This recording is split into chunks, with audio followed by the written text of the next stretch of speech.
그러면 창세기 16장은 이제 시작이 어떻게 돼야 될까요? 1절에 아브라함의 아내 사레는 출산하였고 이렇게 돼야 되지 않습니까? 하나님이 계약까지 보여주셨는데, 근데 16장 시작이 어떻게 됩니까? 아브라함의 아내 사레는 출산하지 못하였고. 하나님을 믿으면 믿을수록 그래 아멘, 내가 믿음으로 살리라 하고 갔는데, 처음에 받았을 때 그 은혜들은 정말 크시죠. 그때 그 마음, 그거 하나만 있으면 아멘, 하나님 내가 하나님 은혜로만 족하며 살겠습니다 라고 이야기하죠. 그 감격, 하나님의 그 순간의 그 놀라운 감격들은 잊혀지지 않는 감격도 여러분 안에 있을 줄 압니다. 근데 그게 지금도 동일하십니까? 하나님을 믿으면 그 믿음의 여정 가운데 하나님이 침묵할 때가 너무나 많습니다. 왜요? 그럼 우리는 우리의 기도 가운데 하나님 감사보다는 하나님 왜요? 하나님 왜요? 끝까지 계속해서 화살을 쌓아 올리죠. 우리의 대표적인, 장로교 하면 대표적인 인물 중에 누가 있죠? 칼빈이라는 사람이 있습니다. 그분은 믿음에 대해서 아주 쉽게 딱 정의할 때 이렇게 얘기했습니다. 믿음은 뭐라고? 기다림이다 라고 이야기합니다. 주의 약속은 뭐라고요? 어떤 이들이 더디다고 생각하는 것 같이 더딘 것이 아니라 오직 주께서는 너희를 대하여 오래 참으사 아무도 멸망하지 아니하고 다 회개하기에 이르기를 원하시느니라. 뭐죠? 우리 입장에서 더디다라고 느껴지는 거죠. 근데 하나님 뭐라고 얘기하죠? 우리 모두가 멸망하지 않고 회개하고 그분께 이르기를 원하기 때문에 그분도 오래 참고 계신다라고 이야기합니다. 너희들하고 직무유기하는 것처럼 방관하고 그냥 놔두는 것이 아니라 감찰하시고 살피시고 보호하지만 너희들이 뭐요? 회개하고 하나님께 이르기를 원하기 때문에. 하나님의 창조 목적 뭐죠? 하나님 안에 있을 때 너희들이 진짜 참된 행복할 수 있는 존재들이야. 쉽게 얘기하면 하나님 우리를 참된 행복으로 이끌어 가시려고 한다는 거죠. 그래서 다 주셨어요. 제발 그렇게. 근데 뭐죠? 우리는 왜 당신이 뭔데 나에게 선악을 기준하고 이 구분하는 걸 왜 나한테 이렇게 주문을 해? 그거 없이도 내가 살 수 있다는 인간의 시도라는 거죠. 하갈도 뭐죠? 똑같은 그 사악한 사건이 오늘 또다시 다른 형태의 모습으로 나타나고 있다는 거죠. 당신의 도움 없이도 내 방식대로 그 행복에 이룰 수 있다는 그 시도라는 거죠. 예수님이 우리의 모든 대가 지불을 하셨지만 뭔가 되게 부담스럽죠. 근데 다르게 생각해 보십시오.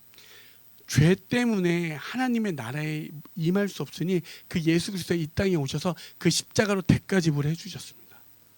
그럼 너희들이 갈 수 있는 방법은 나를 통하지 않고서는 갈 수가 없어. 그러니 너희들을 부인하고 이 십자가를 딸 때 참된 그 길로 인도되어질 거야 라고 이야기하고 있다는 사실입니다. 살해의 학대로 하갈이 어떻게 하죠? 도망을 가게 됩니다. 쌤통인가요? 자기가 먼저 멸시했으니까 학대받는 게 당연하니까 하갈이 도망가게 되죠. 한번 우리 말씀 한번 볼까요? 6절부터 9절인데 제가 읽도록 하겠습니다. 사자가 나타나서 뭐라고 하죠? 고난 속으로 다시 돌아가 라고 이야기하죠. 돌아가서 그곳에서 뭐요? 참고 인내하고 견뎌내라고 이야기합니다. 여러분 얼마나 학대했으면 도망까지 갔겠습니까? 그 당시에 종이 주인으로부터 도망간다는 건 죽음을 각오하는 행위입니다. 돌아가는 건 내가 죽어도 거기엔 죽어도 그냥 아무런 문제가 되지 않는 거죠. 근데 여호와의 사자가 다시 돌아가라고 이야기합니다. 그것이 오늘날 우리에게 얘기한 뭐죠? 고난과 고통 어떤 환경 속에 있을지라도 너희들은 참고 기다리라는 거죠. 기다리라는 거죠. 그 뜻에서 넘어가서 이야기하는 건 뭐죠? 하나님이 이스마엘, 너에게 이스마엘을 이름이란 이름을 지어주게 됩니다. 뭐죠? 하나님께서 들으셨다라고 이야기합니다. 너가 그런 고통, 그런 상황 가운데 있는 모든 것들을 들으셨다라고 이야기합니다. 들으셨다라고. 기억하고 있다라고. 하나님의 침묵은 그냥 왜 하나님 이 모든 것으로부터 왜 나에게 아무런 응답이 없습니까? 라는 것이 아니라 하나님은 여전히 우리를 굽어 살펴보고 계셨다는 거죠. 아니야. 참고 인내하고 견뎌내. 그게 오늘날 우리가 아까 성경적으로 얘기하면 우리의 믿음의 여정으로 얘기하면 뭐라고요? 자기 부인의 시간이라는 거죠. 자기를 부인하는 거. 진짜 영적으로 볼 때 이러한 시간들은 우리가 기억해야 되는 건 나를 부인하라고. 왜? 우리 스스로 여기서 부인할 수 있는 사람이 얼마나 됩니까? 여러분 진짜 모든 것으로부터 자기를 비워낼 수 있습니까? 아니요. 그렇지 못합니다. 얼마든지 우리는 상황에 따라 내가 결심했던 모든 목표와 설정들을 뒤바꿔 버립니다. 하나님이 없죠. 그렇게 도망간 하갈에게 그것은 이 내용을 볼 때 우리는 예표되는 건 뭐냐면 너희들이 그러한 시간들을 통해서 하는 뭐요? 침묵하는 게 아니고 너희들 살피고 있다라고 그 아들 이름으로 이야기해 주세요. 이스마엘. 하나님은 너를 들으셨다. 하나님은 듣고 계셨다. 너의 고통과 너의 힘든 그 모든 상황을 듣고 있었다라고 이야기합니다. 그것을 들었던 하갈이 뭐라고 고백하죠? 사례한테 도망당해서 광야 가운데 놓여져 있는데 그곳 가운데 어떻게 된다는 거죠? 나를 살피신대. 그게 깨달아진 거죠. 이러므로 그 샘을 뭐라고요? 오늘의 제목 부엘라 헤로이라고 불렀으면 그것은 가데스와 베레 사이에 있더라. 부엘라 헤로이라는 건 뭐냐면 살아계셔서 생존하셔서 나를 지켜보시는 분의 우물이다라고 이야기하는 겁니다. 여러분 없습니까? 지나온 삶 속에서 우리가 그렇게 나의 꾀로 가다 보니 그렇게 낳은 육적인 서자인 이스마엘이 여러분 가운데 없습니까? 여전히 그 이스마엘이 여러분들을 괴롭히죠. 고민되게 하죠. 아프게 하죠. 분명한 오늘 창세기 16장에서 우리에게 말씀하시는 건 뭐냐면 그 믿음의 깨를 기다리지 못할 때 인간이 낳은 결과는 그 더한 위기와 아픔과 파멸을 우리에게 보여준다는 사실입니다.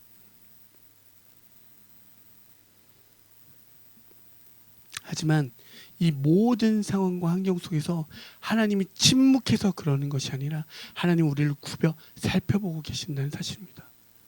곧 다시 말해서 지금의 이 모든 우리가 조급할 수밖에 없는 이 상황 가운데 힘든 상황 가운데 하나님이 이야기하시는 건 무엇이냐면 너희들에게 뭐요? 자기 부인의 시간을 통해서 참된 행복으로 가고자 하는 하나님의 뜻이 있다는 걸. 그리고 하나님이 여러분을 여전히 굽여 살펴보고 계신다는 사실입니다. 부엘라 헤로이. 그 하갈에게도 어쩌면 당연히 그의 했던 그 원인 때문에 그런 결과가 당연히 할지 몰라도 하나님은 그를 살피셨다라고 이야기합니다.